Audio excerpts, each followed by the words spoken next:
Squiz Kids acknowledges the traditional owners of the lands on which we podcast, the Turrbal and Kombumerri people. Squiz Kids! It's your daily news fix. Fun, free, fresh.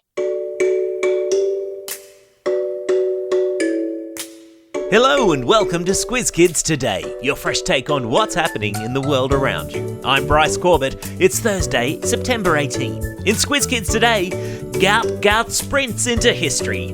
New York celebrates Rytoberfest. Squiz-E's bad news warning and a big weekend for women's footy. That's what's making news, kids style. The Lowdown.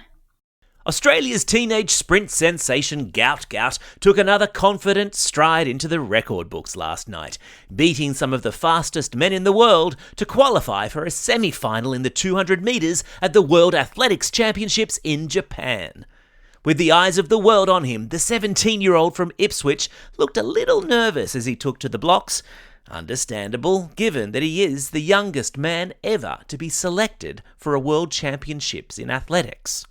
And with half of Australia, a packed stadium in Tokyo, and even the world's fastest man Usain Bolt watching on, Gout Gout ran third in his heat, clocking a time of 20.23 seconds, winning for himself automatic qualification for the semi-finals tonight. Speaking after the race, the kid from Queensland said being on the biggest athletic stage in the world was a little bit nerve-wracking, but he hoped to get a good start in tonight's semis and I quote, get off like a butterfly. How poetic. It's been a remarkable year for the sprint sensation, running a personal best, or PB as the athletes say, of 20.02 seconds over 200 metres earlier this year. His main competition at these championships in Tokyo? Well, take your pick. It's basically a gathering of the fastest men in the world, including Olympic champion from the USA Noah Lyles, who also qualified for the semis with a blistering fast run in his heat of 19.99 seconds.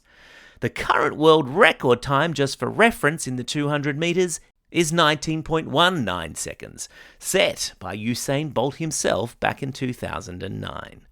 And a shout out to fellow Aussie sprinter Tori Lewis, who ran a PB of 22.56 seconds in her 200 metre heat last night, and, like Gout Gout, is through to tonight's semis. So, I guess I know what I'll be doing tonight then.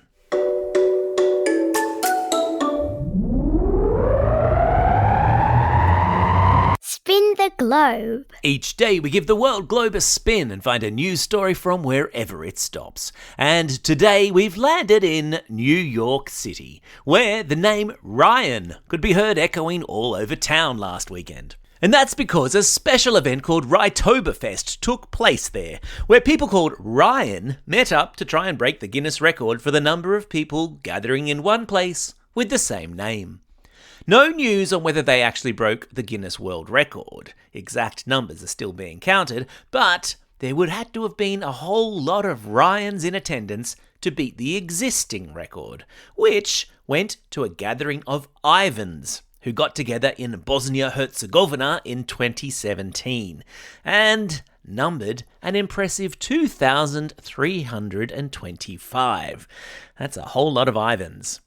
I wonder what the collective noun for a group of Ryans would be. You know how the collective noun for a group of lions is a pride, or the collective noun for a group of sheep is a flock of sheep? I wonder if it would be a gang, a swarm, or a cluster of Ryans. I like the sound of cluster of Ryans. Let's go with that.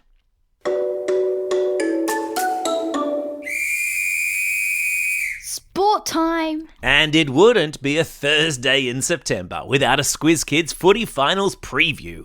And what a weekend we have in store.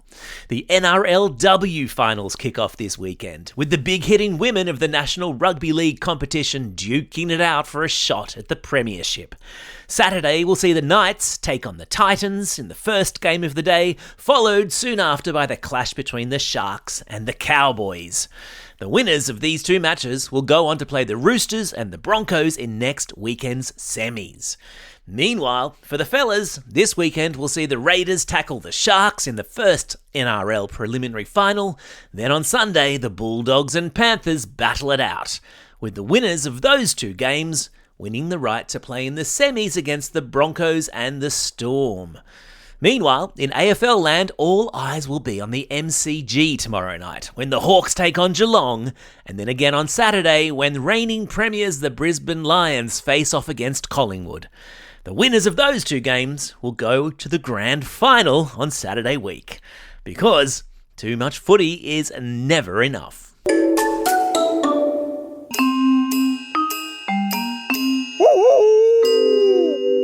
Newshounds. Every Thursday, Squiz-E the Newshound sticks his snout into Squiz Kids HQ to report back on fishy things he's sniffed out on the internet. This week his nose is twitching up a treat after all the mis and disinformation that has appeared in the week since the death of Charlie Kirk. When a big news event like that happens, there is always a spike in the amount of fake news that circulates online. Whether people have good intentions and accidentally share information that's not true, that's what we call misinformation, or whether they have bad intentions and use a tragic event like this one to tell lies to try to make the situation worse or confuse or trick people into believing something that isn't true, and that's what we call disinformation. Both of them pop up everywhere and are spread with alarming speed on platforms like TikTok, YouTube, and Instagram. Which is why we always have to have our Newshound's detective magnifying glasses handy, ready to scrutinise content we come across before we believe it. Scrutinise is a fancy word for checking to make sure something is real. And it's also why we should always, after a big news event, stop, think, and check whenever we come across a piece of content, a video, a story, a social media post, and make sure that we're not being tricked. Don't do it for me, do it for Squiz-E.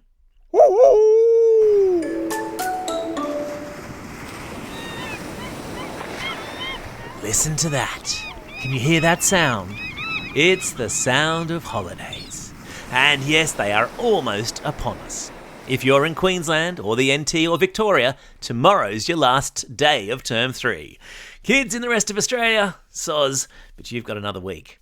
One thing you all have in common, though, is that we're going to have a whole lot of excellent school holiday Squiz Kids content just for you, as per usual. Keep your ears out for our bumper holiday quizzes, a school holiday movie guide, a chat with kids author Annabelle Crabb, a chat with Australia's first female astronaut, brain teasers and science shorts. There's so much content, you won't know what to do with it. We'll keep up the daily news pod all of next week, as so many of you are still at school, but then we'll follow the New South Wales ACT and SA holidays and switch over to our holiday content. And if your birthday falls between September 29 and October 12, a public service announcement for you. Your birthday shout-out will be in the Daily Pod when we return the week commencing October 13. Time for the quiz. This is the part of the podcast where you get to test how well you've been listening. Question number 1. In which Asian city are the World Athletics Championships taking place this week? Yes, that's right, they're happening in Tokyo. Question number 2. What was the name of all of the folks who gathered together at New York's Rytoberfest? That's right, they were called Ryan. Question number 3. The Guinness World Record for the most number of people with the same name gathered in one place currently belongs to a group of people with which first name? That's right, it's Ivan.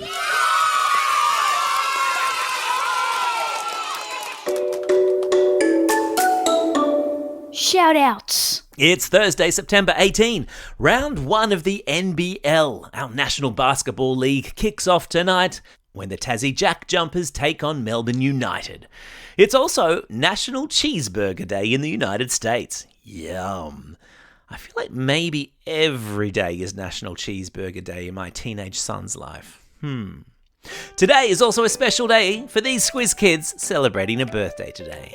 Annalise from Maruka, Dustin from Bald Blair, Dally from Curry Curry, Brooklyn from Rosebery, Aaron from Perth, and Edie from Brisbane. And classroom shout-outs today go to grades 4, 5 and 6 with Miss Mirabito at Guanong Primary School, Class 3W with Ms Walker at Viewbank Primary School, Class 4HD with Mrs Hanley and Mr Descent at Excelsior Public School, and finally a shout-out to Jimmy and Dan from Blackburn, who are homeschooling whilst they are travelling the West Australian coastline. Sounds idyllic. Hope you're enjoying yourselves. Now, don't forget, if you've got a birthday coming up and you want a shout-out, or if you're after a classroom shout-out, drop us a line at squizkids@thesquiz.com.au or fill out the form on our website. Well, that's all we have time for. Thanks for listening to Squiz Kids today. We'll be back again tomorrow with the Kids vs Adults Weekly News Quiz. Your chance to prove who's been paying the most attention to the week that just was. In the meantime, get out there and have yourselves a most excellent day. Over and out.